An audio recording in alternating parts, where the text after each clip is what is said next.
What should you know about jewelry? I don't know. Well, I'm going to cover some things. Coming up next on New to Piercing, episode number 12. For those who are new to the channel, welcome to the Body Piercing and Tattooing channel. Hope you're enjoying the videos. Hope you're finding them helpful and useful.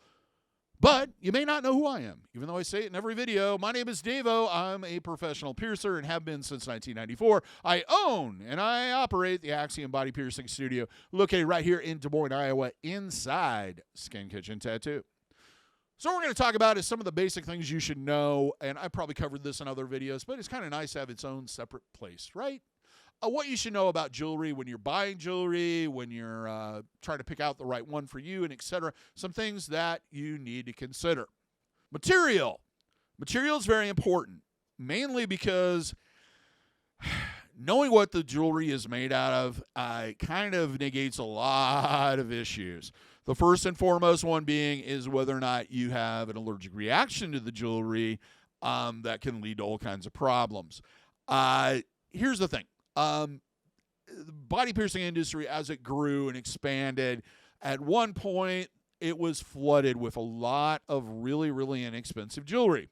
Most of this inexpensive jewelry was not of the greatest quality at all, and a lot of it that's out there is still in the market.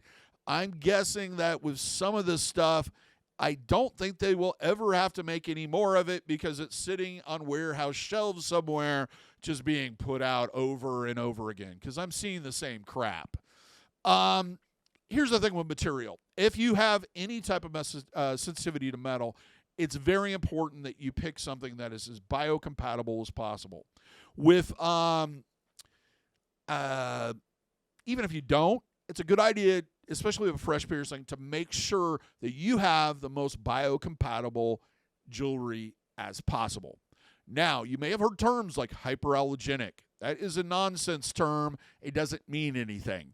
What we're doing is we want something that will go in the body and the body is less likely to react to. And that's what biocompatibility is about. Now, let's talk about the actual materials. Probably the most biocompatible materials are going to be implant-grade titanium alloy, implant-grade niobium, 14-karat solid gold or better, and then possibly glass, of course. Well, I guess I should mention glass, and then or ceramics, and then you're going down to surgical stainless steel.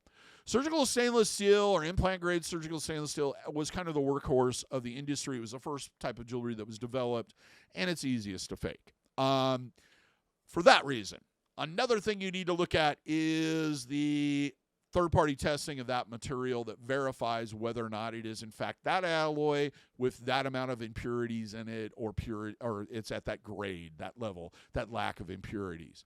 Because it may say titanium, but that doesn't necessarily mean that it's biocompatible titanium. Same thing with surgical stainless steel. A lot of the very cheap jewelry that you're going to find out there is made of surgical stainless steel. And it'll say something like 316L, which is a formula. That doesn't mean that it doesn't have a bunch of impurities in it, and God knows what. It just means that it was smelted in that method, that it is that alloy. And that alloy is used for a lot of things, from cookware and bicycle spokes all the way up to high-grade medical equipment and implants. So it's important that we have a third-party testing to reference whether or not, in fact, it is what it is. Probably the standard is the ASTM numbers that you're going to see on stuff. That's a separate laboratory that is very well qualified to do that.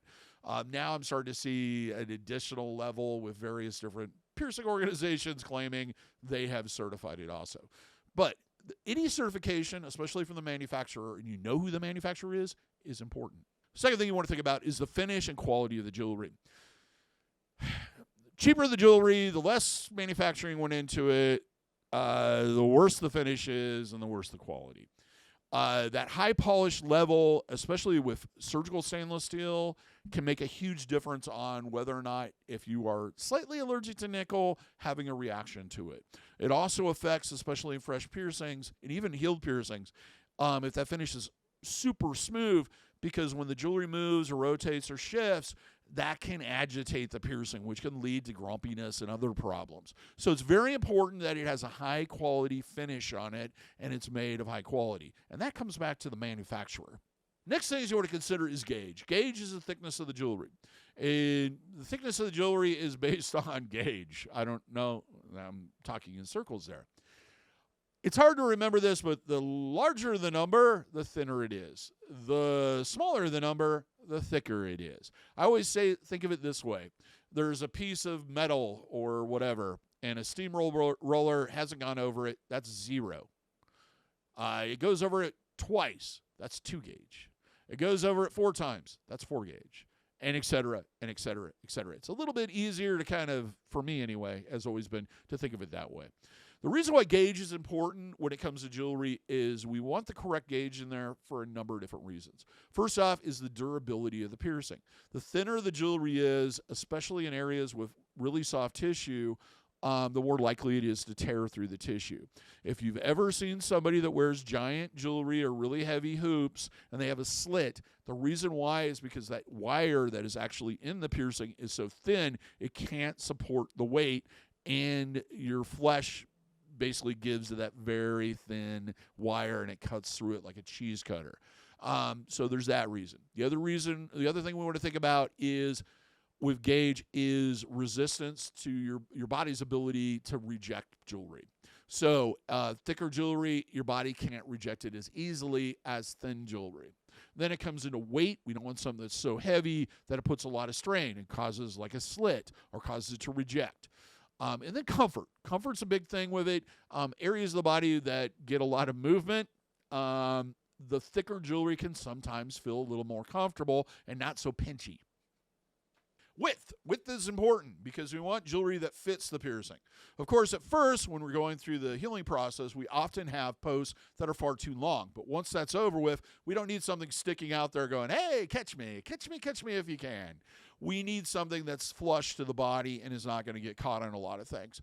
So width is always measured from the inside to the inside. So the inside of the end to the inside of the other end, if it's a straight barbell or post or a labrae stud. With circular jewelry, it's the inside at the widest point of the circle. With curved barbells, it's the bottom of the banana. It's the shortest distance at the bottom. That is the width that we're describing. Usually it should match the piercing's actual width from hole to hole, and maybe a little bit of an eighth of an inch or a millimeter to kind of give it a little bit of play for comfort in how the fact that we're organic and we expand and contract a little bit. Style. Now, style is important. We humans love style.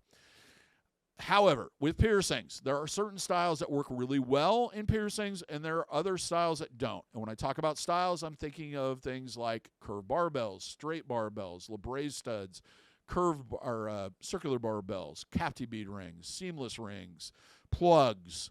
There are a few of them, and some of them only work in maybe 1 or 2 different piercings. Other ones, they work in a lot of piercings. Then you're going into the style of closure, threaded, threadless, captive bead ring, hinged, etc.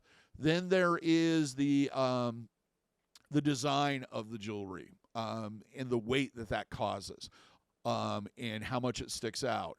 Like, for example, if you have a tongue piercing, you don't want a prong sitting on the top digging into the roof of your mouth.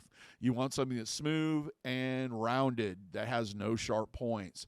The same thing with a lot of genital piercings. You don't want something that has spikes and stuff on it because it's not going to feel good. So style is very important. Also, especially in the healing process, there's certain styles that work better in piercings than others. And this is something that your piercer should cover in their consultation. Also, I'm really leery of piercers that are willing to do things against what they know. For example, if you come in and ask me to do a nostril piercing, I'm going to say, okay, this is what we're using. And you go, oh, I want a ring, or I'm not getting it done. I'm going to go, well, you can either get it done with a post or not get it done at all. Because I know that it's going to heal faster, it's going to be less traumatic, and I'm going to deal with less issues, and you're going to deal with less issues. Then in a year, 6 months to a year, you can change out to that ring and wear it to your heart's content. But the reality is that style is not the best for the initial piercing. Well, that's it. Did I miss anything? If I did, leave a comment because I'm happy to answer that. And maybe you have something a little bit more specific that you need covered. Anyway, please leave a comment. Till next time, here's hoping a piercing seal of ease and without a single issue. And if you're in the Des Moines, Iowa area, I would love to see you for your piercing needs in the future. Have a good day, everybody. Take care. We'll see you in that next video.